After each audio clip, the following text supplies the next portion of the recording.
Bonjour à tous. Alors ce soir on va raconter le Genévrier. C'est un conte assez connu. Ma version elle s'inspire de celle de Grimm et d'une version gasconne. Mais vous pouvez trouver d'autres versions, dont une en anglais qui s'appelle Le Rosier et une en Roumanie aussi. Enfin il y en a un peu partout. Bon ben on est parti.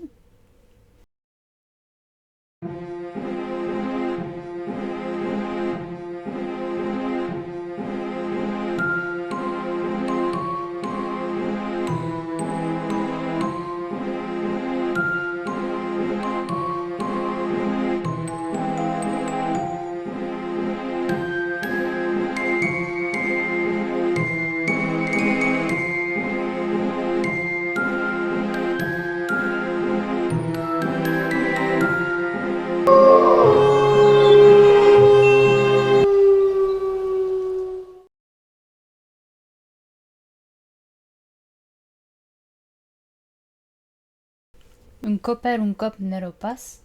Il était une fois il n'était pas. Un jeune couple qui venait de se marier et qui s'aimait tendrement. Mais quand ils voulurent avoir un enfant, ils avaient beau essayer, ils n'arrivaient pas à en avoir. Ça les rendait assez tristes. Dans leur jardin, il y avait un genévrier, un petit genévrier vert. Et la femme, un soir d'hiver, elle s'était assise sous l'arbre, elle se coupait une pomme. Quand son couteau glissa, elle s'entailla le doigt et ça fit des taches de sang sur la neige. Et quand elle vit ce sang rouge sur cette neige blanche, elle pensa: ah là là, si seulement je pouvais avoir un enfant blanc comme la neige et rouge comme le sang, je serais la plus heureuse. Et quand elle eut dit cela, elle se sentit toute légère. Elle rentra dans sa maison et elle ferma la porte. Un mois passa, la neige fondit. Un deuxième mois, et tout reverdit. Un troisième mois, la terre fleurit. Un quatrième mois, et tous les arbres étaient verts et remplis d'oiseaux qui chantaient. Un cinquième mois, la femme était sous le genévrier et ça sentait si bon qu'elle tomba à genoux. Le sixième mois, les fruits grossirent, se gonflèrent, et la femme devint silencieuse et solitaire. Le septième mois, elle eut une envie subite de manger toutes les baies du genévrier.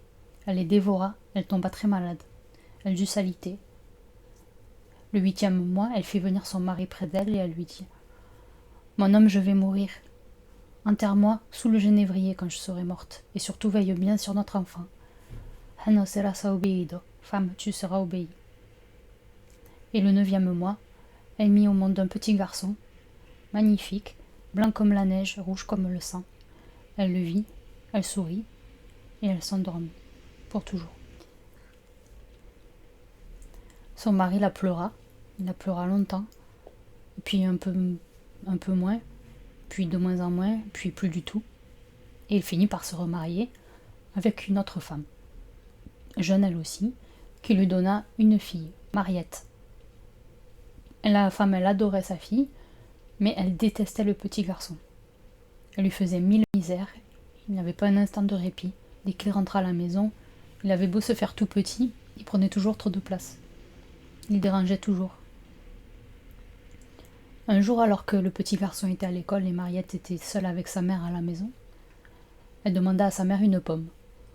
Oui, oui, Mariette, je vais te donner une pomme. Mais elle se ravisa et dit: non, non, non, non, tu dois pas l'avoir avant ton frère. Attends qu'il rentre et je te donnerai une pomme. D'accord. Et quand le petit garçon rentra de l'école, la marâtre elle se rua sur lui et lui dit: tu veux une pomme, mon fils? Oui, mère, vous me faites peur, mais je veux bien une pomme. Viens la choisir toi-même dans le grand bahut. Elle le mena devant le grand bahut de la cuisine, au lourd couvercle. Elle souleva le couvercle, le garçon se pencha pour choisir une pomme. Et là, le diable s'empara d'elle, elle referma d'un coup sec le couvercle, et ça trancha net la tête du garçon qui roula au milieu des pommes rouges. Alors là, elle se rendit compte de ce qu'elle avait fait. Elle se dit: mon Dieu, mais comment je vais faire pour maquiller ça? Il faut que je cache ça à tout prix. Donc elle courut dans sa chambre, elle prit un foulard, elle revint, elle installa le corps du garçon sur une chaise devant la fenêtre, elle prit la tête, elle la remit sur le corps et elle la serra avec le foulard pour que ça tienne. Et Elle se mit à cuisiner le repas du soir, un ragoût. Quelques instants plus tard, Mariette vint la trouver à la cuisine. Elle lui dit: Mère, mon frère il est très bizarre, je comprends pas trop. Il est tout blanc, il est assis sur sa chaise devant la fenêtre, il dit rien. Je lui ai demandé sa pomme, il m'a même pas répondu. Cet enfant il est vraiment impoli. Retourne-y et je t'autorise, s'il te répond pas, à lui donner une gifle de toutes tes forces. D'accord, mère. Donc Mariette, elle retourne voir son frère, elle lui demande la pomme. Il répond toujours pas. Alors elle lui donne une gifle de toutes ses forces, tellement fort que la tête elle roule à travers la pièce. Mariette, elle hurle. Elle se précipite dans la cuisine et elle dit à sa mère: Mère, je suis une criminelle, j'ai arraché la tête de mon frère. Donc la mère, elle fait semblant d'être surprise. Mariette, ma fille, mais qu'est-ce que t'as fait? Bon, ben maintenant c'est trop tard pour pleurer, je m'en occupe, va jouer dehors. Mariette, elle va pleurer dehors. La marâtre, elle prend un grand couteau, elle prend le corps du garçon, la tête, elle coupe tout en petits morceaux et elle met tout dans le ragoût. Et elle continue son repas, à préparer le repas tranquillement, en remuant de temps en temps. Puis elle appelle à Mariette pour mettre la table. Alors Mariette va mettre la table, mais elle pleurait tellement qu'elle voyait pas ce qu'elle faisait et ses larmes tombaient dans le ragoût. Quand le père rentra, il demanda à sa femme où était son fils. Il a voulu partir chez ses grands-parents pour le week-end. Bon, le père était un peu contrarié qu'il l'ait pas prévenu, mais il l'a cru. Ils se mirent à table et il mangea comme un ogre. Il n'avait jamais mangé d'aussi bon ragoût. Mariette, Juliette, qu'as-tu donc à pleurer? Dit le père. Mais Mariette, elle pleurait et refusait de manger. Femme, ce ragoût, il est délicieux, j'en ai jamais mangé un aussi bon. Et il se resservait. La marâtre, elle disait rien, et Mariette, elle pleurait. Mais discrètement, pendant tout le repas, elle recueillait tous les petits os, et elle les mit dans son mouchoir de soie qu'elle gardait toujours avec elle. Et à la fin du repas, discrètement, elle se rendit sous le genévrier du jardin. Elle dessina un oiseau avec les petits os, et elle les enterra. Et à ce moment-là, l'arbre se mit à bouger, il en sortit une fumée, puis une flamme, et de la flamme sortit un trait de lumière. C'était un oiseau magnifique qui s'envola loin dans le ciel. Et à ce moment-là, Mariette se sentit légère, et elle retourna dans la maison. Pendant ce temps, l'oiseau, il était allé se poser près de la maison d'un cordonnier, et il se mit à chanter. Marastro pico pasto mesne pico mesne guasto tande picos tande micos ma burite riburit riu ciu suyen guero miu. Alors le cordonnier s'interrompit, il était en train de fabriquer une paire de chaussures. Il sortit voir ce que c'était qui chantait comme ça, et il dit: Auserum bella auserum, canten cuero ta canzun. Non, je chante pas deux fois pour rien, il faut me donner quelque chose. Alors, le cordonnier alla chercher une jolie paire de bottines rouges, vernies, et il les donna à l'oiseau, qui les prit dans sa patte droite. Et il se remit à chanter. Maestro pico pasto mesne guasto tande picos tande micos ma burite riburit, e mon pai che m'ha mangiat e rugagnat. Riu ciu, suyen cuero viu. Et il s'envola, avec les bottines dans la patte droite. Et il vola, et il alla se poser près de la maison d'un orfèvre qui était en train de travailler de l'or. Et il se remit à chanter. Maestro pico pasto mesne guasto tande picos tande micos ma burite riburit, e mon pai che m'ha mangiat e rugagnat. Riu ciu, suyen cuero viu. Alors l'orfèvre s'arrêta de travailler et il sortit voir qui c'est qui chantait comme ça. Auserum bella auserum canten cuero ta canzun. Non, je chante pas deux fois pour rien, il faut me donner quelque chose. Tiens, prends cette chaînette d'or et chante encore. Et lui donna une chaînette d'or que l'oiseau prit dans sa patte gauche. Il se remit à chanter. Maestro pico pasto me guasto tante picos tante micos ma buriteri burit e mon pai che m'ha mangiate rugagnat ma suretto la marietto ma purate sospirat riu ciu sui un cuero viu. Et il s'envola. Et il vola, il alla se poser près d'un moulin où 20 garçons meuniers étaient en train de piquer une meule au marteau. Et il se mit à chanter. Maestro pico pasto mesne guasto tande picos tande micos ma buriteri burit e mon pai che m'ha mangiate rugagnat ma suretto la marietto ma plurate sospirat riu ciu sui un cuero viu. Alors les 20 garçons meuniers s'arrêtèrent de travailler et ils dirent en chœur Auxerum brauserum canten cuero ta canzun. Non, je chante pas deux fois pour rien, il faut me donner quelque chose. Bah, qu'est-ce que tu veux qu'on te donne? Cette meule que vous piquez. Mais est-ce que tu seras assez costaud pour la porter? Oui, mettez-la autour de mon cou, je la porterai comme un collier. Alors les 20 garçons meuniers mirent la meule autour du cou de l'oiseau qui la porta comme un collier. Et il se remit à chanter.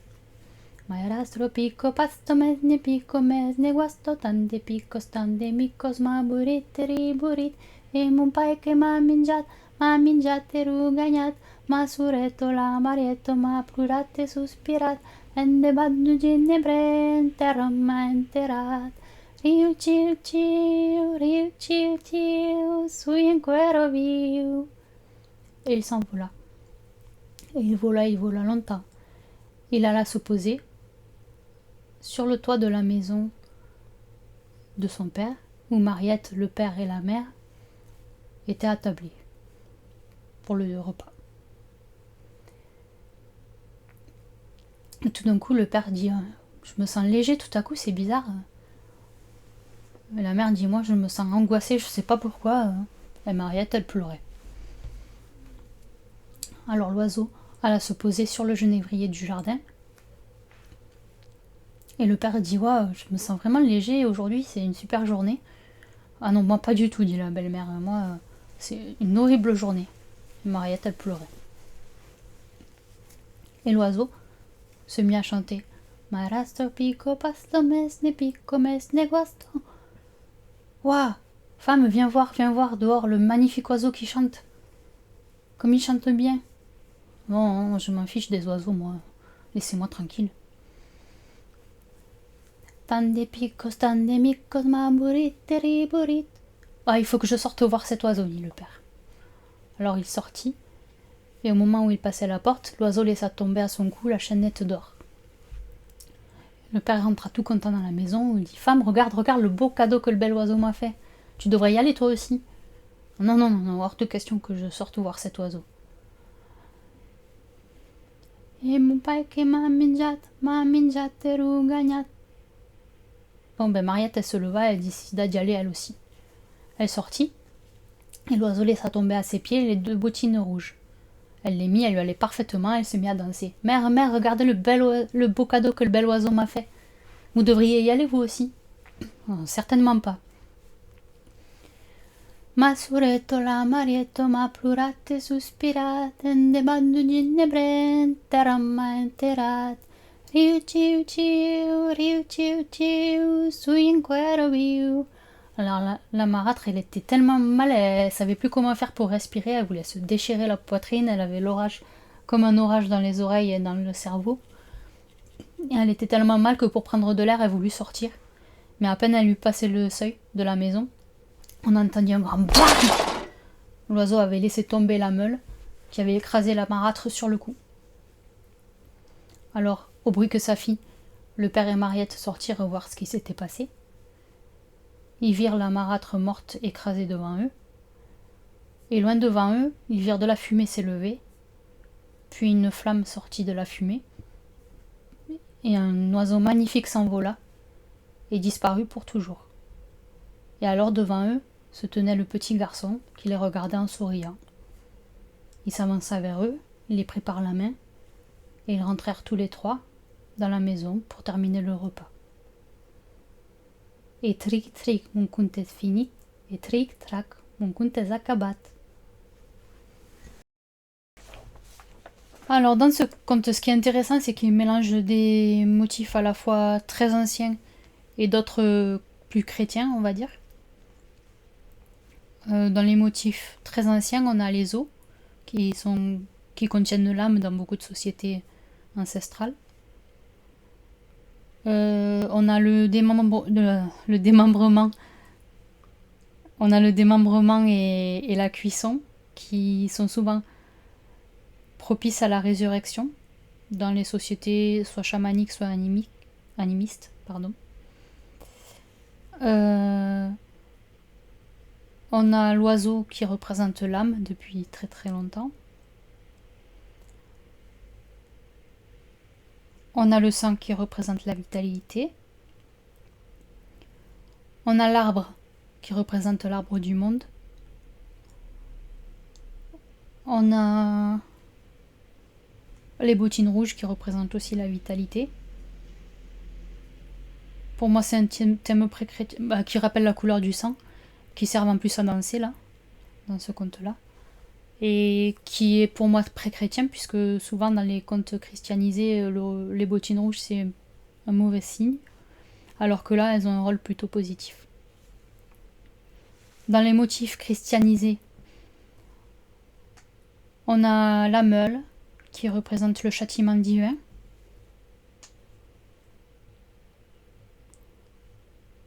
On a le buisson ardent, bien sûr.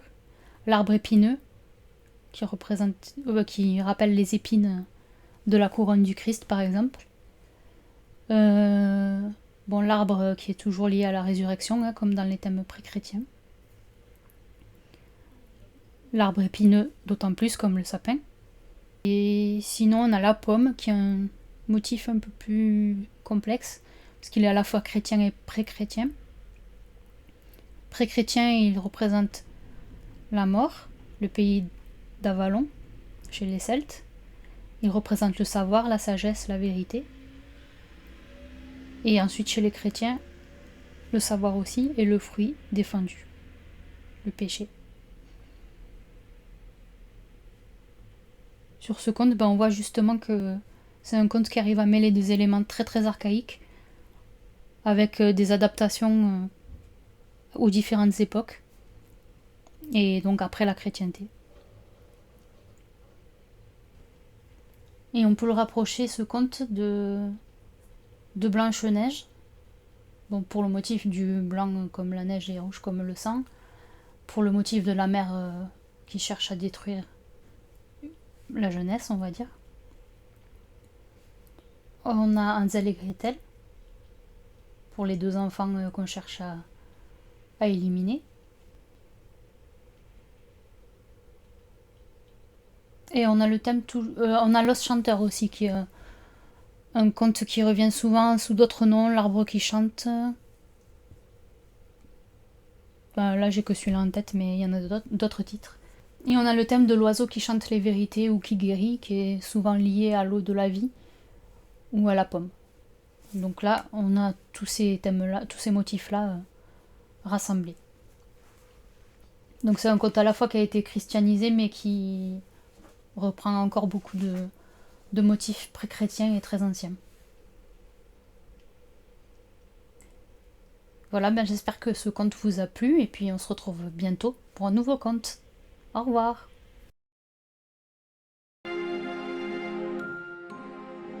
Vous parlez toujours par énigme.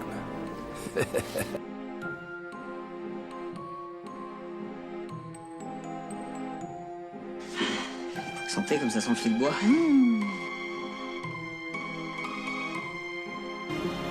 T'en vas pas. C'est vrai, je peux pas rester, mais je reviendrai, je te promets. Vous fermez déjà? Voyez, vous pouvez dormir tranquille. Bon, merci. Allez, bonne nuit.